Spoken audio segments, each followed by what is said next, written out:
क्यों अपने को नष्ट करना चाहते हो?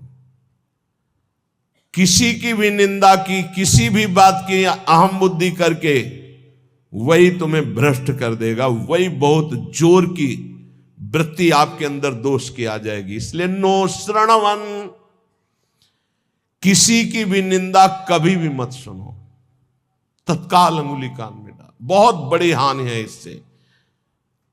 ये 100 बार तो श्लोक आए होंगे ऐसे जिनमें ये वर्णन किया।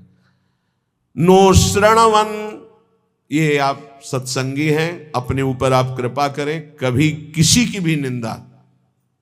अरे बहुत विचित्र बात है, निंदा की तो बात जाने दो, अगर भजन करते हो हल्का शब्द निकल जाएगा तो भजन में विक्षेप पड़ जाएगा, हल्का शब्द हो गया तो भजन में विक्षेप पड़ जाएगा। ये हम देखते हैं, शब्द में त्रुटि हो गई तो भजन में, फिर ये लोग जो बड़े बड़े अपराध करते हैं, भगवान जाने इनकी क्या गति होगी। कैसा इनका हृदय है कि ये मुस्कुरा रहे हैं अपराध करके, हल्का वचन निकल जाए जो सम्मान पूर्वक है लेकिन उनके यथायोग्य नहीं है, तो उसमें भजन में अंतर पड़ जाए। नो श्रणवन, एकदम आदेश कर रहे हैं, किसी की कहीं भी निंदा है जो कान में उंगली डालो। इसीलिए जीवन भर एक सूत्र रहा है, असंग, किसी से दोस्ती नहीं रही, क्योंकि जब अपनापन होगा तो खड़े होकर बात करेगा, एक की प्रशंसा करेगा, एक की निंदा करेगा। किसी से भी जरा सी प्रियता से बात कर दो फंस गए। सेवक जी महाराज बहुत सावधानी से कह रहे, तब सुख हरिवंश गुण नाम रसना रटत, और बहुवचन अति दुख दानी। तभी सुख है जब हरिवंश के नाम और गुण को ये वाक इंद्री रटती रहे, ये रसेंद्री स्वाद लेती रहे, और कुछ बोले तो दुख दानी, निश्चित दुख में फंस जाओगे। नो श्रणवन, बिल्कुल ये नियम ले लेना चाहिए, किसी की निंदा, और निंदा सुनने में मन बहुत राजी रहता है, अच्छा, और बहुत हर्षित होके जैसे उसको राजपद मिलने जा रहा हो, ऐसे पूरे एकाग्रता। ऐसा ना वेदांत का सिद्धांत सुनेगा, ना भक्ति का सुनेगा, ना भगवान की महिमा। निंदा हो रही है तो खसक के और नजदीक पहुंच जाएगा, पुनः बोलो हम सुना नहीं, और अच्छा ऐसा हुआ, और आगे क्या, पूरा रसास्वादन उसमें डूबे चले जा रहे हो, ये नहीं पता कि ये हमारे सारे पुण्य नष्ट करके नरक का रास्ता बन रहा है। नो श्रणवन नैव ग्रहणन, सुनाई पड़ गया तो स्वीकार ही नहीं करना कि वो दोषी है। नहीं नहीं, भगवान जिसको जैसे चला रहे चल रहे, पूरी सृष्टि उन्हीं के चलाए चल रही। यंत्रारूढ़ानी मम माया, नहीं नहीं, मुझे तो भगवान की दिव्य लीलाओं में जाना है, माया जनित लीलाओं के गुण दोष नहीं देखने, ना सुनना है और ना ग्रहण करना। ग्रहण करना होता है कि वास्तविक ऐसा ही है, हाँ वरे वो तो ऐसा। अब जिंदगी भर जब उसकी बात आएगी तो पहले वो दोष हो जाएगा। अच्छा, वो घृणास्पद भाव तुम्हें भगवत प्राप्ति कभी नहीं होने देगा। घोर पापी में, नीच में भी स्वाराध्य बुद्धिर मम, मेरे आराध्य राधा वल्लभ लाल विराजमान है, ये भाव रखना है। कह रहे सकल तनुभृताम क्वापि दोषम गुणम वा, जितने भी शरीरधारी हैं किसी के ना दोष सुनना है ना ग्रहण करना है। वृंदावनस्थ सत्वान्यखिल गुरुधिया सन्नमन दंड पातई, ऐसे भजन बचता है। ऊपर वाली पंक्ति से भजन बचता है। परदोष दर्शन, परदोष वर्णन, परदोष श्रवण और परदोष चिंतन, ये सर्वनाश कर देता है, सर्वनाश। सच्ची मानिए, किसी का भी उपहास कभी मत करना, कभी निंदा मत करना, कभी निंदा मत सुनना। नहीं, 100% आप लिख लो, कुछ दिनों में वो आपके ऊपर हावी होगा। किसी के प्रति भी दोष बहुत बहुत बहुत देखा है, बहुत बार देखा है, इसलिए कभी किसी के दोष न सुने, कभी ऐसा ना, नहीं तो फंस जाएगा, फंस जाएगा। माया भगवती इतनी चतुर है कि जानने में नहीं आता कि मैं फंस रहा हूं, जानने में नहीं आता। और वृंदावन में तो कभी भूलकर किसी के प्रति दोष न करे, क्योंकि लाडली जी ने पसंद किया, उसको रखा है, तो फिर हमें दोष करने की क्या सामर्थ्य है। जब लाडली जो मुझ जैसे नीच को वृंदावन में रखे हैं तो उसको वृंदावन में रखे, तो हमारा अधिकार कैसे जब हम अपने को देखते हैं तो हम बड़े अधिकारी थोड़ी है वृंदावन वास के। हम पर जब कृपा हुई तो उन पर भी कृपा हुई, तो जब उन पर कृपा होगी पूरी तो वो भी महात्मा बन जाएंगे, हम दोष दर्शन क्यों करें। तो वृंदावनस्थ सत्वान्यखिल गुरुधिया सन्नमन दंड पातई। अगर वृंदावन के किसी भी वासी पर दोष दर्शन हो जाए तो प्रणाम दंड पाते, वो जाने या न जाने दूर से प्रणाम कर, हे प्रभु मेरे से गलती हो गई, क्षमा करो प्रभु, मैं आपकी महिमा को नहीं जानता। ऐसा पक्का समझ लो, नहीं भजन क्षीण हो जाएगा, भजन नष्ट हो जाएगा। जो त्यक्ता शेषाभिमानो, सब अभिमान छोड़ करके निर्वधि परमा किंचन कृष्ण राधा, श्यामा श्याम की आराधना के लिए दैन्य भाव अत्यंत आवश्यक। किसी भी तरह का कोई अभिमान नहीं होना चाहिए।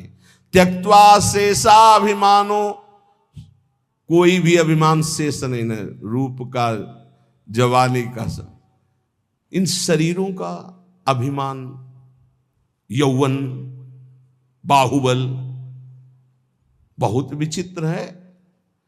कुछ भी हो जाए तो जीव का ऐसा गलत स्वभाव पड़ गया, वो अभिमान कर लेता है। हम अपने आप तो बहुत छोटे हैं। भगवान शंकर तांडव कर रहे थे तो दो तालियों से ऐसे बाणासुर ने ताल मिलाई, भगवान शिव प्रसन्न हो गए, कहा शास्त्र भाव हजार भुजा वाला हो जा, महान बलशाली विक्रम भगवान शिव की कृपा से। अब दो भुजाएं तो अगर सही ढंग का स्वास्थ्य हो तो फिर खुजली संभलती नहीं, बल्कि भगवान शिव का कृपा पात्र हजार भुजाएं, तो जिस पर्वत में मारे चकनाचूर, जाके दिग्गजों को ललकारा, भाग पड़े, कोई उसके सामने नहीं। काफी समय विचरण करने के बाद भगवान शंकर के पास आयो, कहा जगत गुरु, आज दूसरी तरह से प्रणाम था। भगवान शंकर ज्ञान समुद्र, बोले गुरु खुजली हो रही भुजाओं में। बोले मतलब? बोले आओ, आप ही आओ, अब हमारे बल दिया है, हजार भुजा है, तो आपसे युद्ध करना चाहता हूं।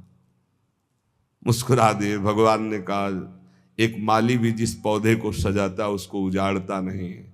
तुम्हारी भुजाओं की खुजली मैं तो नहीं मिटाऊंगा, लेकिन मेरे समान बलशाली आकर मिटा देगा।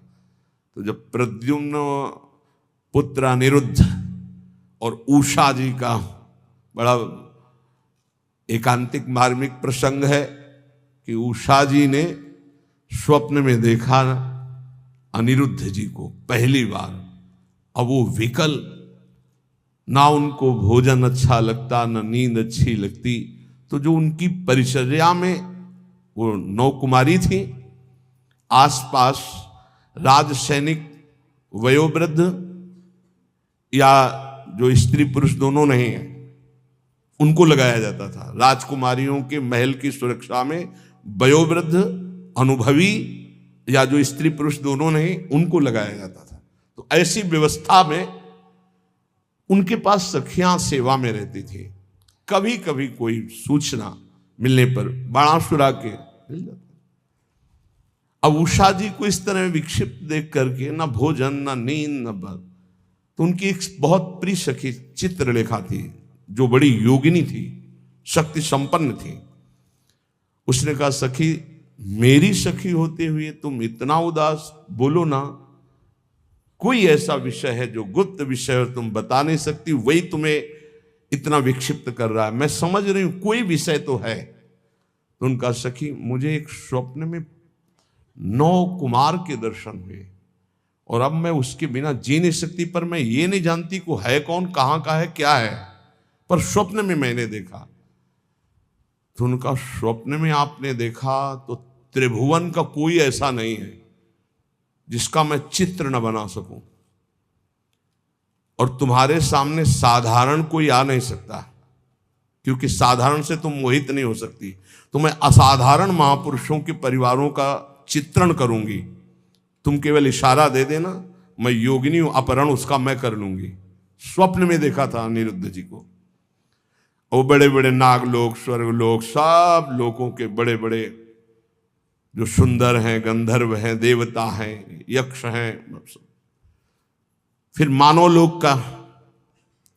तो जय भगवान श्री कृष्ण का चित्र आया तो मुस्कुराए, बोले बस कुछ मिलता जुलता ऐसा ये तो नहीं है प्रद्युम्न जी, बस कहा बिल्कुल नजदीक पहुंच चुकी हो, मिलता जुलता ही चित्र है बिल्कुल। और जे ही अनिरुद्ध जी का आया सो रो पड़ी, बोले यही मेरे चित्त का अपहरण करने वाला।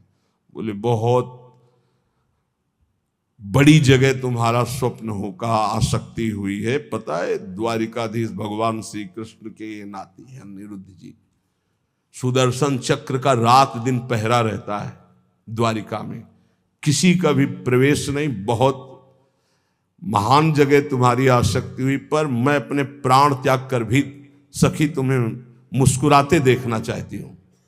तो उनका अगर मुस्कुराते देखना चाहती तो इनसे मिलवा दो। स्वप्न में देखा था।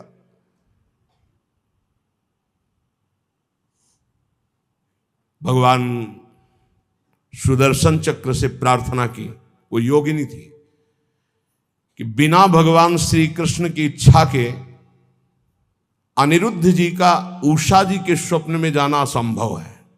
वो संभव हुआ तो श्री कृष्ण इच्छा से। तो हे सुदर्शन जी, आप भगवान श्री कृष्ण के पार्षद हैं, यदि श्री कृष्ण की इच्छा से ऐसा हुआ है तो मुझे उनकी इच्छा का संपादन करने के लिए आप निर्विघ्न मार्ग दीजिए। चली गई।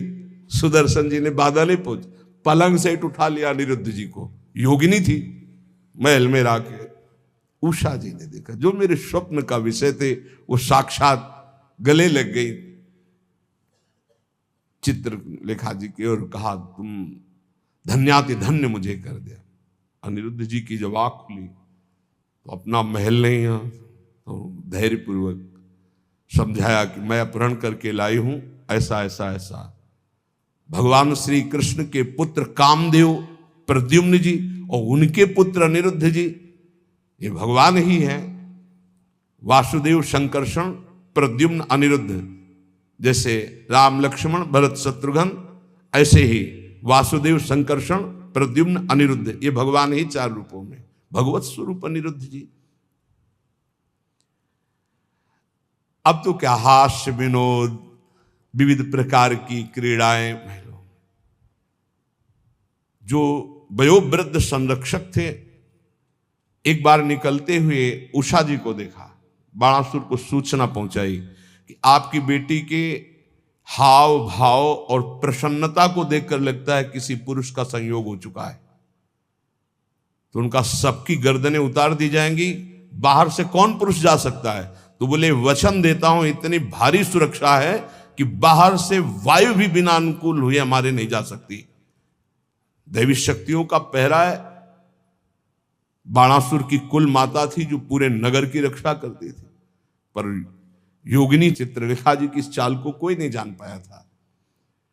बाणासुर ने कहा ऐसा क्यों, मेरी बेटी को कोई दूषित कर दे मुझ जैसे बलवान के होते हुए, अब उसको कौन रोक। सीधे जो ही गए सो पलंग पे उषा जी और अनिरुद्ध जी पासे खेल रहे थे और सखिया बेटे हास्य विनोद। जेवी अनिरुद्ध जी को देखो, उषा जी ने देखा, अनिरुद्ध जी तो सिंहवत, बंदी बनाने के लिए लाख कोशिश की, मार मार के सैनिकों को। भगवान के स्वरूप है अनिरुद्ध जी।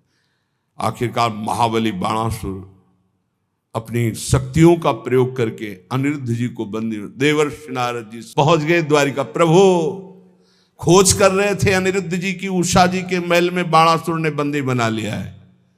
बलराम जी ने सुना, ये जानते हुए कि हमारा वंशज और उसको बंदी बना लिया, शोणितपुर को नष्ट कर दूंगा। अब बलराम जी द्वारिकाधीश, पूरा वैभव। सूचना मिली युद्ध की, तो इधर अपने चेला के साथ भगवान शंकर, बलराम जी के साथ द्वारिकाधीश, आमने सामने युद्ध प्रारंभ। अब भगवान शंकर पशुपतास्त्र तो नारायणास्त्र, दिव्यस्त्र, भगवान श्री कृष्ण ने इशारे से कहा कि आप ही का तो रचा हुआ सारा खेल अपने चेला की भुजाओं की खुजली मिटाने के लिए आपने ही तो हमें बुलावा दिया है। एक बाण मारा भगवान श्री कृष्ण ने जन्मणास्त्र, बाणासुर की भुजाओं को जब 4 रह गई सब काट दिया। भगवान श्री बस प्रभु बस। तो बोले प्रभु मैं तो आपकी ही आज्ञा का अनुमोदन कर रहा हूं।